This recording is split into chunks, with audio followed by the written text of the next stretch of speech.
ነገ ማለትም ከአንድ ቀን በኋላ ሚያዝያ 23 አቤት አቤት አቤት ደረሰ። እንኳን አደረሳችሁ በእውነት።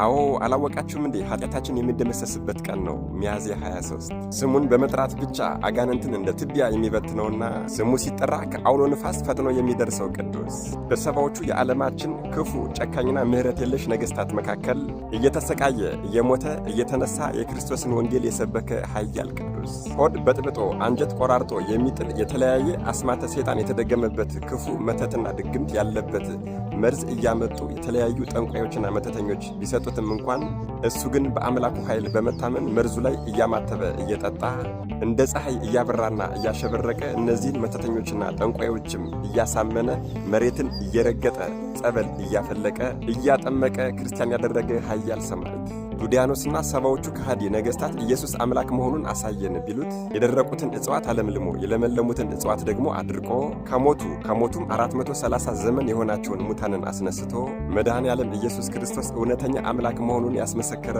ሰማዕት ንጉሡ ዱዲያኖስ በእንጨት ላይ ቢያሰቅለው ሥጋውን በመቃን ቢያስፈትተው ረጃጅም የብረት ችንካር ያለበት ጫማ አጫምቶ ሂድ እያለ ቢያሰቃየው በሰባ ችንካሮች ቢያስቸነክረው አናቱን በመዶሻ ቢያስቀጠቅጠው በሆዱ ላይ ከባድ ድንጋይ አሳስሮ ቢያንከባልለው በጦር ቢወጋው በቢላ ቢቆራርጠው በመጋዝ ቢሰነጥቀው በእሳት ቢያቃጥለው በውሃ ቢቀቅለው ይህ ቆራጥና ኃያል የሆነ ቅዱስ ሰማዕት ግን እነዚህን ሰባ ነገሥታትና ከሃዲውን ዱዲያኖስን እስከማሳፍራቸው ድረስ ጌታዬ ሆይ አደራህን ነፍሴን ከሥጋዬ እንዳትለያት እንዳትገለኝ ብሎ የተማጸነ ኃያል ቅዱስ ጨካኙ ንጉሥ ዱዲያኖስ ሥጋውና አጥንቱን በብረምጣድ ቆልታችሁ ፈጭታችሁ ይድረስ የተባለ ታላቅ ተራራ ላይ ወስዳችሁ እንደ ዱቄት በትኑት ብሎ ወታደሮቹን ቢያዘዛቸው ጭፍሮቹም የዚህን ቅዱስ ሥጋ በመንኮራኩር ፈጭተው በብረምጣድ ቆልተው ይድራስ የተባለ ታላቅ ተራራ ላይ ወስደው ቢዘሩት የቅዱሱ አካል የቅዱሱ ሥጋ ያረፈበት ሳር፣ ደንጊያ፣ ቅጠል፣ እንጨት፣ ድንጋይ በሙሉ እንደ ሰው አንደበት አውጥተው ጊዮርጊስ ቅዱሱ ለእግዚአብሔር ጊዮርጊስ ሰማዕቱ ለእግዚአብሔር ብለው የመሰከሩለት ሊቀ ሰማዕታት ገባሬ መንክራት የኢትዮጵያው ገበዝ ቅዱስ ጊዮርጊስ ነገ ማለትም ከአንድ ቀን በኋላ ሚያዝያ 23 በሰባዎቹ ጨካኝ የዓለማችን ነገሥታት መካከል ከማያቋርጥና ከማያባራ ጭካኔ ከተሞላበት የ7 ዓመት ጽኑ ስቃይና እንግልት በኋላ አንገቱን ተሰይፎ ሰማዕትነትን የተቀበለበት ታላቅ ዓመታዊ ክብረ በዓሉ ነው። ኮከበ ፋርስ ገባሬ መንክራት ፍጡነ ረድኤት እምርጾተ ነፋስ ወአውሎ ከአውሎ ነፋስ ፈጥኖ የሚደርሰው የኢትዮጵያው ገበዝ ሊቀ ሰማዕታት ቅዱስ ጊዮርጊስ ዱዲያኖስና ሰባዎቹ ጨካኝ የዓለማችን ነገሥታት እጅግ በጣም ታላቅ የሆነ መንኮራኩር አዘጋጅተው የሊቀ ሰማዕታት ቅዱስ ጊዮርጊስን ሥጋ በመንኮራኩር ፈጭተው አድቅቀው በብረምጣድ ቆልተው ይድራስ የሚባል ትልቅ ተራራ ላይ በንፋስ ዘርተውት በትነውት ነበር። ታዲያ ይህም ደግሞ የሆነው በጥር 18 ቀን ነበረ። በዚህ ቀን ጌታችን አምላካችን መድኃኔ ዓለም ኢየሱስ ክርስቶስ ከሰማየ ሰማያት ወረደና ንፋስን በአራቱ አቅጣጫ የተበተነውን የሊቀ ሰማዕታት የቅዱስ ጊዮርጊስን አጽም እንድታመጣ ካዘዛት በኋላ በአጽሙ ዱቄት በሆነው በአጽሙ ላይ እፍ ብሎ እንደገና እስትንፋስ ዘርቶበታል። እጅግ በጣም የሚገርመው ነገር ያለ እዚህ ላይ ነው። ሊቀ ሰማዕታት ቅዱስ ጊዮርጊስ ነፍሱ ከተመለሰች በኋላ ወታደሮቹ ይድራስ የሚባለው ተራራ እንደነገርኳችሁ እጅግ በጣም ትልቅ ነው። አጽሙን በትነው ገና ተራራውን ወርደው ሳይጨርሱ ሊቀ ሰማዕታት ማር ቅዱስ ጊዮርጊስ ሩጦ ደረሰባቸው። ቆይ ወዳጆቼ አብረን ወደ ፍርዱ አደባባይ እንሂድ አላቸው። እነርሱም ዞር ብሎ ሲያዩት ዱቄት አድርገው ፈጭተው የበተኑት ሊቀ ሰማዕታት ማር ቅዱስ ጊዮርጊስ ነበረ። እጅግ በጣም ደንግጠዋል።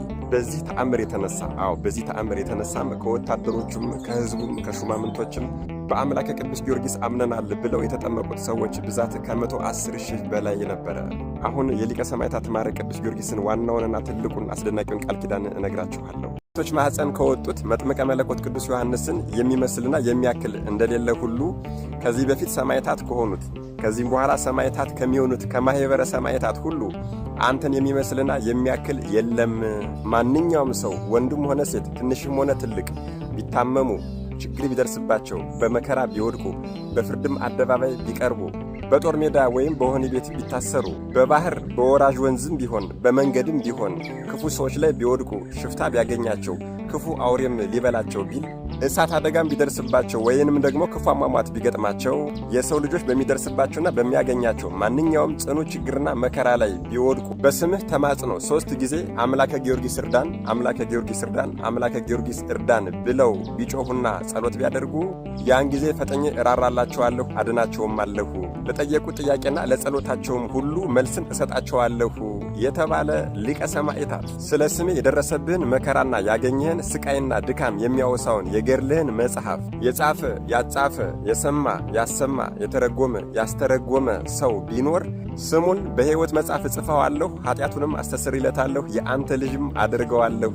የተባለ ምን ይሄ ብቻ በአንድነትም ከአንተ ጋር አኖረዋለሁ ለዘላለምም ፈጽሞ አልጠለውም የተባለ በአንተ ስም የተማጸነውን ሴትም ይሁን ወንድ ልጁን በአንተ ስም የሰየመውን የተባረከ የተቀደሰ ልጅ አድርገዋለሁ፣ እስከ ዘላለም ከእርሱ ጋር እኖራለሁ፣ የአንተን ስም ይዟልና ልቡን ደስ አሰኘዋለሁ።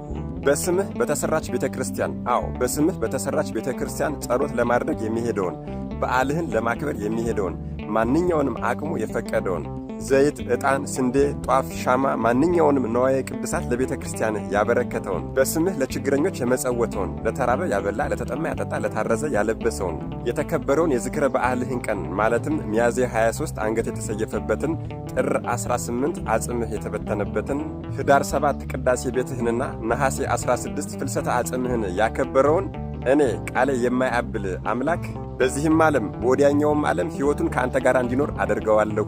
በአንተ ስም እንግዳ የሚቀበለውን ሰው ሁሉ ኃጢአቱን አስተሰርይለታለሁ።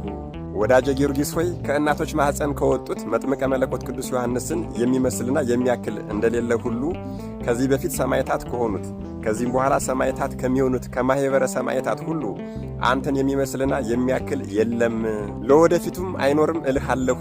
ለዚህም ማረጋገጫ ይሆን ዘንድ በሰማይ ሥርዓትን ዘርግቻለሁ። እሱም ማንኛውም ነፍስ ጻድቅም ትሁን ኃጥእ ከሞተች በኋላ ወደ እኔ መጥታ ፍርድን ከመቀበሏ በፊት መጀመሪያ ለቅድስት ሥላሴ የአምልኮትን ስግደትን ትስገድ፣ ከዚያም ለእናቴ ለማርያም የጸጋ ስግደትን ትስገድ፣ ከዚያም ለአንተ ሦስተኛ መጣ ለአንተ የአክብሮት ስግደትን ሳትሰግድልህ ፍርድን አትቀበል ብዬ በሰማይ ሥርዓትን ሰርቼልሃለሁ አለው።